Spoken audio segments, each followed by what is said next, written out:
Un cop estiguis inscrit en un dels nostres cursos, l'equip de Sorinyà t'enviarà un mail amb l'usuari i contrasenya.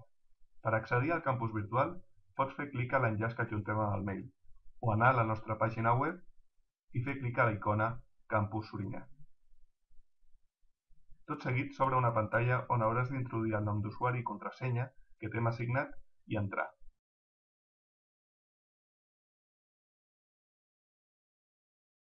Si no te'n recordes de la contrasenya, pots demanar una nova introduint l'usuari o l'email.